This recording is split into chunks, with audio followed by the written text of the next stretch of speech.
Benjamin Franklin का कहना है कि an investment in knowledge page the best interest. ज्ञान में किया गया निवेश आपको सबसे अच्छा इंटरेस्ट देता है। हम सभी को अपनी नॉलेज को बढ़ाते रहना चाहिए क्योंकि हम सभी के इन्वेस्टर ही तो हैं। लेकिन आप सोच रहे होंगे आखिर वो कैसे? क्योंकि इन्वेस्टमेंट सिर्फ पैसों की नहीं होती है बल्कि आपके टाइम की भी तो होती है। चाहे हम इन्वेस्टमेंट अपने टाइम की करें या पैसों की, अगर हमारे पास उस इन्वेस्टमेंट की प्रॉपर नॉलेज ना हो तो हम अपने समय और पैसों को बर्बाद ही तो करते रहेंगे। पूरी दुनिया में ऐसे कितने ही लोग हैं जो लैक ऑफ नॉलेज की वजह से अपनी मेहनत की कमाई को गलत जगह और गलत तरीकों से इन्वेस्ट करके खो बैठते हैं। Global financial literacy excellence centre ने एक रिपोर्ट कंडक्ट की जिसके अनुसार इंडियन एडल्ट पॉपुलेशन का सिर्फ 24% हिस्सा ही फाइनेंशियली लिटरेट है। इसलिए मेरी हमेशा ही ये कोशिश रहती है कि मैं फाइनेंशियल नॉलेज की बेस्ट से बेस्ट बुक्स को आपके साथ शेयर करूं। इसी सिलसिले में मैं आज आपके लिए लाया हूं सौरभ मुखर्जी, रक्षित रंजन और प्रणब बुनियाल की लिखी बुक कॉफी कैन इन्वेस्टिंग की समरी। ये बुक नेशनल बेस्ट सेलर भी रह चुकी है। ये वीडियो उन लोगों के लिए बहुत हेल्पफुल है जो इन्वेस्टिंग की बेस्ट एडवाइस चाहते हैं। किस तरह ज्यादा फीस और कमीशन से होने वाले लॉस को कम करके आप अपना नुकसान होने से बचा सकते हैं। इसी तरह market timing attempts, bad asset allocation और ओवर ट्रेडिंग की वजह से होने वाले लॉस से बचकर लॉन्ग टर्म में आप किस तरह प्रॉफिट में रह सकते हैं। ऑथर का बताया कॉफी कैन पोर्टफोलियो भी आपके लिए बहुत लाभदायक होने वाला है। तो चलिए मैं आपके साथ इस बुक की कुछ कोर लर्निंग्स को शेयर करता हूं, इसलिए इस वीडियो को एंड तक जरूर देखें। First, 7 basic investment mistakes. Investment करते समय बहुत से लोग हैं जो जाने अनजाने ऐसी 7 बेसिक गलतियां कर देते हैं जिससे जितना रिटर्न वो कमा सकते हैं उतना कमा ही नहीं पाते हैं। जैसे first, no clear investment objective या प्लान। लेस ब्राउन का ये कोट आपने सुना ही होगा कि shoot for the moon, even if you miss you will land among the stars. चांद को निशाना बनाओ, अगर आप चूक भी जाते हैं तो सितारों के बीच पहुंच जाओगे। अगर आप बस चले जा रहे हैं और ये नहीं जानते कि कहां जा रहे हैं तब ज्यादा पॉसिबिलिटी है कि आप गलत जगह ही पहुंचोगे। अब आप सोच रहे होंगे कि ये बात तो नॉर्मल है, इसमें क्या नई बात है। मगर ये सब जानने के बावजूद इन्वेस्टमेंट करते समय ज्यादातर इन्वेस्टर इस मिस्टेक को करते ही रहते हैं। उनके दिमाग में कोई क्लियर ऑब्जेक्टिव या प्लान नहीं होता कि वो किस गोल को पूरा करने के लिए इन्वेस्टमेंट कर रहे हैं। उनकी इन्वेस्टमेंट या तो रैंडमली या मार्केट के र्यूमर्स और टिप्स के आधार पर होती है। Second, trading too much too often. Kabirdas ji कहते हैं कि अति का भला न बोलना, अति की भली न चुप, अति का भला न बरसना, अति की भली न धूप। इसका मतलब है कि ना तो बहुत ज्यादा बोलना अच्छा है, ना ही जरूरत से ज्यादा चुप रहना ठीक है। जैसे बहुत अधिक वर्षा भी अच्छी नहीं और बहुत अधिक धूप भी अच्छी नहीं है, इसी तरह किसी भी चीज की अति अच्छी नहीं होती है। बहुत सारे लोग इतनी ज्यादा ट्रेडिंग करते हैं जिसकी वजह से वो लॉन्ग टर्म इन्वेस्टिंग और सेंसिबल एसेट एलोकेशन का फायदा नहीं उठा पाते हैं। लगातार बहुत ज्यादा ट्रेडिंग करने और इन्वेस्टमेंट में मॉडिफिकेशन करने के कारण इन्वेस्टर्स को लोअर रिटर्न तो होता ही है, साथ ही साथ उन्हें हायर ट्रांजैक्शन कॉस्ट को भी देना पड़ता है। अपने इन्वेस्टमेंट को खरीदना और बेचना आपके लिए फन हो सकता है, लेकिन अगर आप लॉन्ग टर्म वेल्थ क्रिएशन का फायदा उठाना चाहते हैं तो यहाँ पेशेंस रखना सबसे जरूरी है। इसलिए कहा भी जाता है कि patience is bitter but its fruit is sweet, मतलब सब्र का फल मीठा होता है। Third, lack of diversification. जैसा कि आप जानते हैं अलग अलग एसेट्स के साथ अलग अलग रिस्क और रिटर्न पोटेंशियल भी जुड़ा होता है, इसलिए अपने पोर्टफोलियो को डाइवर्सिफाई करना बहुत जरूरी है ताकि कोई एक पर्टिकुलर एसेट अच्छा परफॉर्म ना करे तब भी आपको कोई नुकसान ना हो। Fourth, high commission and fees. आप जब अपने इन्वेस्टमेंट पर लॉन्ग टर्म तक हायर फीस देते हैं तो इसका आपके पोर्टफोलियो की परफॉर्मेंस पर बहुत बुरा प्रभाव पड़ता है। ऐसा नहीं है कि सिर्फ आपका रिटर्न ही कंपाउंड होता है, बल्कि आपके फीस और ब्रोकरेज पर दिए हुए पैसे भी हर साल कंपाउंड होते हैं। यही वजह है कि ऐसे कई सारे एडवाइजर्स हैं जो आपको हाई कॉस्ट फंड्स और हाई कॉस्ट एडवाइजरी सर्विस को रिकमेंड करते हैं। इसलिए ये बहुत जरूरी है कि आप रीजनेबल एक्सपेंस रेशियो वाले फंड्स को ही चूज करें। Fifth, chasing short term returns. Author का कहना है कि बहुत से इन्वेस्टर्स हायर रिटर्न्स के चक्कर में रहते हैं मगर वो उसके साथ जुड़े हायर रिस्क की तरफ ध्यान नहीं देते हैं। इस तरह के एसेट बहुत अट्रैक्टिव लगते हैं मगर पास्ट और प्रेजेंट रिटर्न्स की कोई गारंटी नहीं है कि वो आपको फ्यूचर में भी रिटर्न्स देंगे। इसलिए आपको पूरी पिक्चर पर फोकस करना चाहिए और उस इन्वेस्टमेंट से जुड़े रिस्क को भी कभी इग्नोर नहीं करना चाहिए। 6. Timing the market. मार्केट कभी भी लीनियरली मूव नहीं करती है, वो वोलाटाइल मतलब ऊपर नीचे होती रहती है। ऑथर का कहना है कि मार्केट ट्रेंड को पता करने के कई सारे इंडिकेटर्स हैं, मगर इसका मतलब ये नहीं है कि इसके सारे आप बिल्कुल एक्यूरेटली ये बता सकते हैं कि आपको कब मार्केट में एंट्री और एग्जिट करना चाहिए। बहुत से लोग मार्केट को टाइम करने के चक्कर में अपना नुकसान कर बैठते हैं। 7. Ignoring inflation and taxes. Author का कहना है कि अधिकतर इन्वेस्टर का ध्यान एब्सोल्यूट रिटर्न पर होता है, जबकि उन्हें रियल रिटर्न भी देखना चाहिए। अगर आप एक्चुअल रिटर्न पता करना चाहते हैं तो इसके लिए आपको इन्फ्लेशन और टैक्सेस को भी सब्ट्रैक्ट करना होगा। इन्फ्लेशन और टैक्सेस को इग्नोर करने की वजह से इन्वेस्टर को लगता है कि वो तो अच्छा रिटर्न ला रहा है, मगर सच्चाई इसके उल्टा होती है। अब तक हमने फर्स्ट लेसन को जाना, जिसमें ऑथर ने 7 मिस्टेक्स के बारे में बताया है, जो है first, no clear investment objective या प्लान। इन्वेस्टमेंट क्यों कर रहे हैं उसका ऑब्जेक्टिव ही क्लियर ना होना। Second, trading too much too often. बहुत ज्यादा ट्रेडिंग करने की वजह से लॉन्ग टर्म इन्वेस्टिंग का फायदा ना उठा पाना। Third, lack of diversification. Fourth, high commissions and fees. अपनी इन्वेस्टमेंट पर बहुत ज्यादा कमीशंस और फीस देते रहना। Fifth, chasing short term returns. Short term में मिलने वाले हायर रिटर्न्स की वजह से उसके साथ जुड़े रिस्क को इग्नोर करना। Six, timing the market. Market को टाइम करना। Seventh, ignoring inflation and taxes. सिर्फ एब्सोल्यूट रिटर्न देखना, जबकि रियल रिटर्न को इग्नोर कर देना। इस तरह ये थी वो 7 मिस्टेक्स जिसे लोग इन्वेस्टमेंट करते समय कर देते हैं। अब बात करते हैं इस बुक की सेकंड लर्निंग की, जो कि है coffee can investing. Coffee can investing ऐसा तरीका है जिसकी मदद से आप लॉन्ग टर्म में हाई रिटर्न कमा सकते हैं। ऑथर ने बुक में कॉफी कैन इन्वेस्टिंग पर बहुत जोर दिया है। उसे बताने से पहले मैं आपको ये बताता हूं कि ये तरीका सबसे पहले कहां से आया। कैपिटल ग्रुप दुनिया की लार्जेस्ट एसेट मैनेजमेंट फर्म्स में से एक है, जिसका हेडक्वार्टर लॉस एंजलिस में है। उसने लेट 1960s में कैपिटल गार्जियन ट्रस्ट कंपनी का सेटअप बनाया, जिसका एम अमीर लोगों को ट्रेडिशनल इन्वेस्टमेंट काउंसलिंग सर्विस देना था। रॉबर्ट किर्बी ने कैपिटल को 1965 में मेन इन्वेस्टमेंट मैनेजर के रूप में ज्वाइन किया, जहां उनका काम था हाई नेटवर्थ वाले क्लाइंट्स को इन्वेस्टमेंट एडवाइस देना और उनका पोर्टफोलियो मैनेज करना। 20 साल बाद उन्होंने एक नोट लिखा जिसने दुनिया को कॉफी कैन पोर्टफोलियो से इंट्रोड्यूस कराया। 1984 में लिखे उस नोट में किर्बी ने घटना का जिक्र किया जिसमें उसके क्लाइंट ने $5,000 के स्टॉक्स खरीदे और 10 साल तक उसमें से किसी को नहीं बेचा। इससे उन्हें बहुत फायदा हुआ और उन्होंने $800,000 कमाए। खरीद कर भूल जाने की इसी अप्रोच को किर्बी ने कॉफी कैन पोर्टफोलियो का नाम दिया। कॉफी कैन पोर्टफोलियो स्टॉक की क्वालिटी पर फोकस करता है। अब बात करते हैं कि इन्वेस्टिंग करते समय आप इसे कैसे यूज कर सकते हैं। इसके लिए आप कुछ बातों को ध्यान में रखें। ऑथर का कहना है कि आप सबसे पहले सिर्फ उन्हीं कंपनीज को चुनें जिनका मिनिमम मार्केट कैपिटलाइजेशन 100 करोड़ से ज़्यादा हो।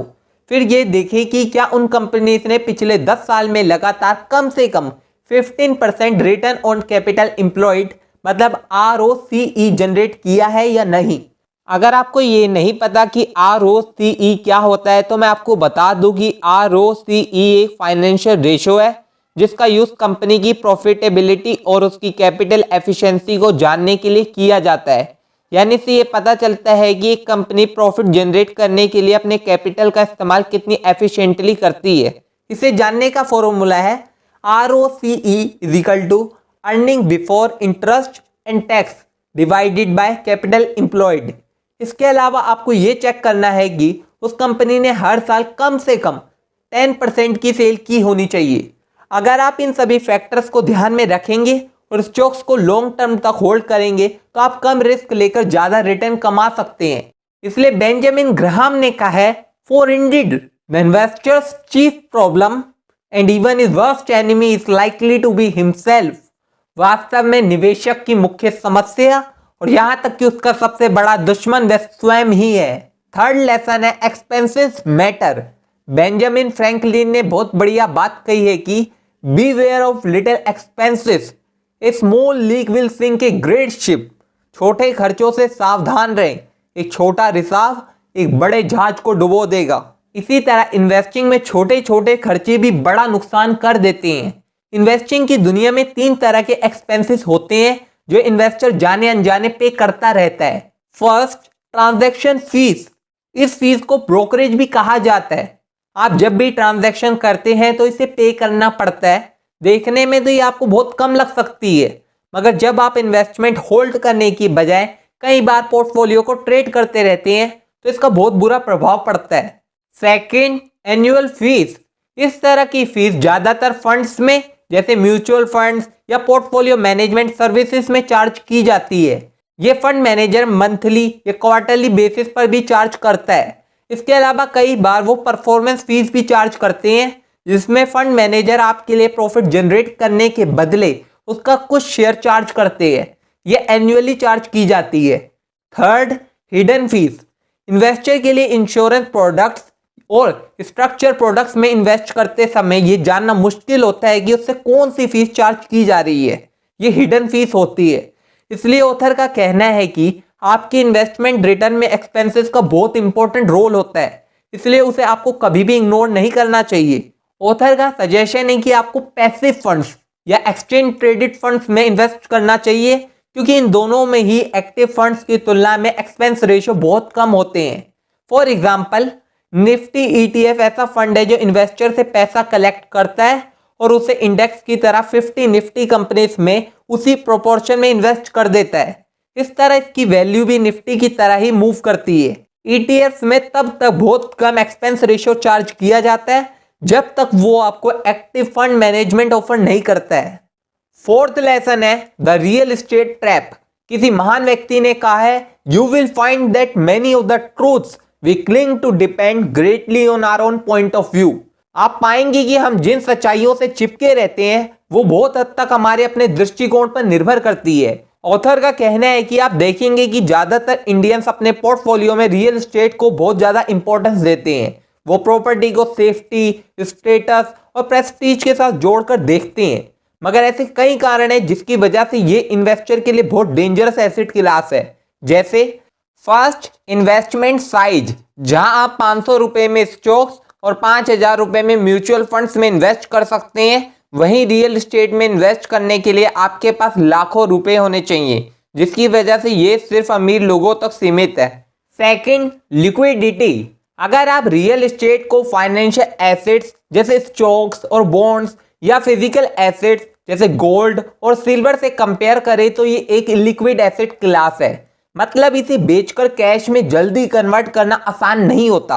आप स्टॉक को एक्सचेंज में या गोल्ड बायर्स को बेच सकते हैं, लेकिन अगर आप प्लॉट या हाउस बेचना चाहते हैं तो ये आसान नहीं होता है। इसे बेचने में कई महीने और कभी कभी तो बायर्स अरेंज करने में साल भी बीत जाता है।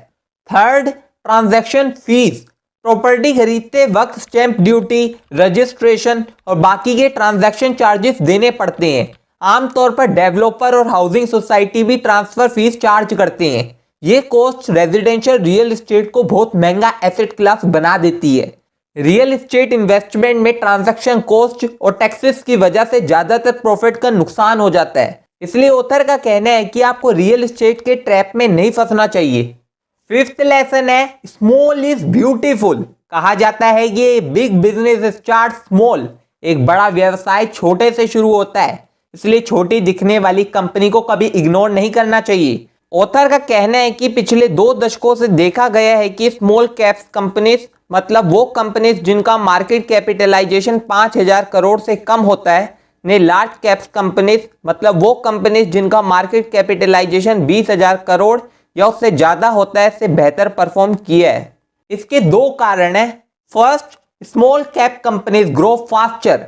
फंडामेंटली देखा जाए तो स्मॉलर कंपनी का प्रॉफिट लार्जर कंपनी की तुलना में तेजी से ग्रो करता है, खासकर उस समय जब मार्केट में क्रेडिट मिलना आसान होता हो, इकोनॉमिक ग्रोथ तेज हो और उसके सामने के ज्यादातर कॉम्पिटिटर्स अंडर वैल्यू हो। Second, small cap companies get discovered. आमतौर पर आप देखोगे कि स्मॉल कैप कंपनीज को हमेशा निग्लेक्ट किया जाता है। ना तो उन्हें न्यूज में कवरेज मिलती है और ना ही बड़े ब्रोकरेज हाउसेस उन्हें कवर करते हैं। इसलिए इन्वेस्टर को पता ही नहीं चल पाता है कि इन कंपनीज में क्या चल रहा है। मगर जैसे ही ये कंपनीज ग्रो होने लगती हैं तो इन्हें स्टॉक मार्केट में आसानी से डिस्कवर कर लिया जाता है ऑथर का कहना है कि यहाँ ये भी जरूर याद रखना चाहिए कि भले ही स्मॉल कैप कंपनीज में लॉन्ग टर्म के लिए इन्वेस्ट करके ज्यादा रिटर्न जनरेट करने की ज्यादा स्कोप हो, मगर ये लार्ज कैप कंपनीज की तुलना में ज्यादा रिस्की होती है। इसलिए आपको इसमें इन्वेस्ट करने से पहले अच्छे से रिसर्च जरूर करनी चाहिए। सिक्स्थ एंड लास्ट लेसन है how patience and quality intertwine. कहा जाता है कि धैर्य रखने से हारी हुई बाजी भी जीती जा सकती है। इन्वेस्टिंग में भी ये बात पूरी तरह से लागू होती है। ऑथर ने 26 सालों के सेंसेक्स रिटर्न और कॉफी कैन पोर्टफोलियो पर की गई रिसर्च के आधार पर एक बहुत इंटरेस्टिंग कंक्लूजन निकाला है कि 1 साल तक होल्ड की गई इन्वेस्टमेंट 4 से 5 साल तक होल्ड ना करने के मुकाबले 3 to 4 टाइम्स हायर रिस्की है। इसी तरह 10 साल तक होल्ड ना करने की तुलना में 6 टाइम्स हायर रिस्की है। इसका मतलब है कि लॉन्ग टर्म तक होल्ड किया गया हाई क्वालिटी पोर्टफोलियो कम रिस्क के साथ ज्यादा रिटर्न देता है। यहाँ कबीर दास जी का ये दोहा आपको जरूर याद रखना चाहिए कि धीरे धीरे रे मना, धीरे सब कुछ होए, माली सींचे 100 घड़ा, ऋतु आए फल होए। इसका मतलब है कि मन में धीरज रखने से ही सब कुछ होता है। अगर कोई माली किसी पेड़ को 100 घड़े पानी से सींचने लगे तब भी फल तो ऋतु आने पर ही लगेगा। इस दोहे से कबीर दास जी ये कहने की कोशिश कर रहे हैं कि हर चीज का एक सही टाइम होता है, उस चीज को उसी टाइम पर करना चाहिए, तब आपको उसका अच्छा रिजल्ट भी मिलेगा। अब मैं सारी वीडियो को आपके लिए समराइज करता हूँ। First, 7 basic investment mistake. इसमें हमने ऐसी 7 गलतियों के बारे में जाना जिसे आमतौर पर इन्वेस्टर करते रहते हैं। जैसे first, no clear investment objective या प्लान। इन्वेस्टमेंट करने का ऑब्जेक्टिव या प्लान क्लियर ना होना। Second, trading too much too often, बहुत ज्यादा ट्रेडिंग करना। Third, lack of diversification, diversification की कमी। Fourth, high commission and fees, अपनी इन्वेस्टमेंट पर हाई कमीशन और फीस पे करते रहना। Fifth, chasing short term returns, short term में मिलने वाले रिटर्न्स के पीछे भागते रहना। Sixth, timing the market, market को टाइम करने की गलती करना। सेवंथ और लास्ट है ignoring inflation and taxes. Second lesson जो हमने इस बुक से सीखा वो है कॉफी कैन इन्वेस्टिंग। इससे हमने जाना कि किस तरह आप कम रिस्क लेकर ज्यादा रिटर्न कमा सकते हैं। Third, expenses matter. इसमें हमने 3 तरह के एक्सपेंसेस के बारे में जाना जिसे इन्वेस्टर जाने अनजाने पे करते रहते हैं, जैसे ट्रांजैक्शन फीस, एनुअल फीस और हिडन फीस।